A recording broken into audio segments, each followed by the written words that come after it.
Quatre femmes. Oui. Quatre femmes qui ont des caractères bien trempés. Oui.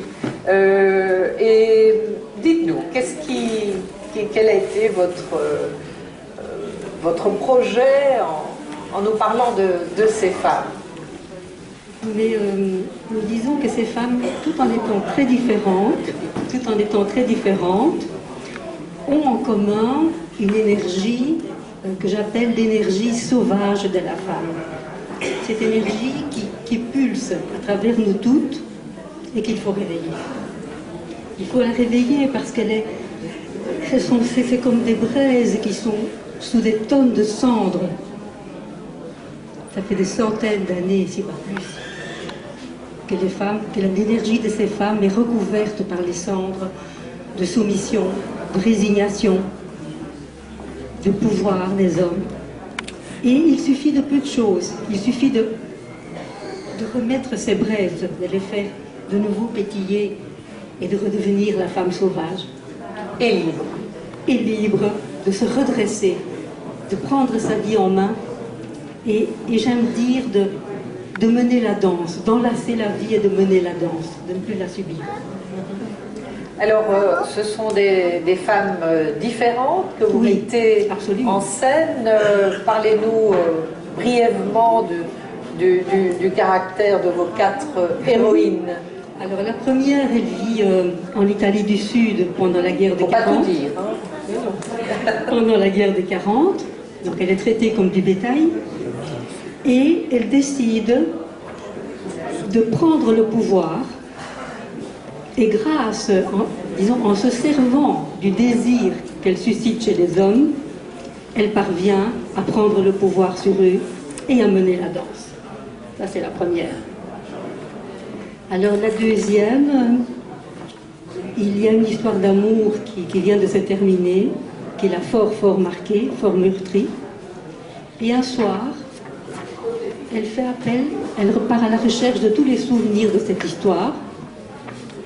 Elle les analyse, elle décide que c'est terminé, qu'elle redevient maître de sa vie et elle se venge. Et puis la troisième, c'est une mère de famille qui ressemble à un distributeur automatique, c'est-à-dire que toujours au service de tout le monde, des enfants, des amis, du mari, elle n'est plus qu'un distributeur automatique.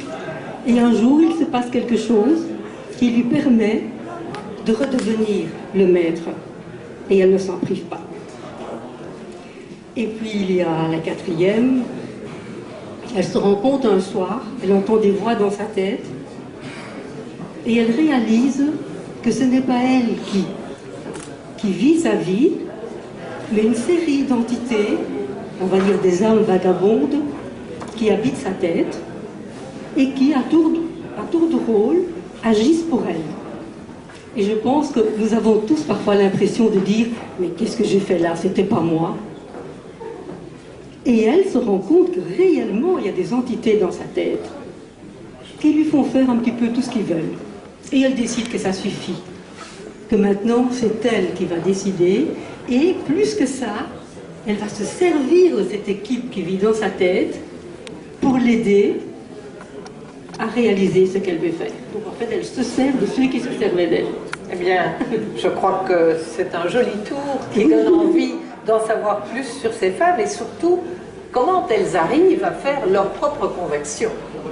Comment elles arrivent à changer et à prendre le pouvoir de leur propre vie. Alors, nous n'irons pas plus loin, il faut lire le livre. Je vais simplement ajouter, Silvana Menkela, que vous animez aussi un atelier qui s'appelle « Déclarer la paix en soi ». Oui. Et donc cet atelier se trouve où? Vous l'animez chez moi. Chez moi. Oui, mais c'est chez vous, à Bruxelles. Ah, vous voyez, ailleurs, à Bruxelles. Et je l'ai écrit, animé, avec beaucoup de succès et beaucoup d'émotions. Sûrement beaucoup d'émotions. Oui. Eh bien voilà. Eh bien, si vous aidez les femmes et les autres à retrouver leur liberté, on ne peut que vous en féliciter. Merci beaucoup, Silvana Menkela, Chloé Delis et le stand est là-bas au fond. Merci à vous. Merci.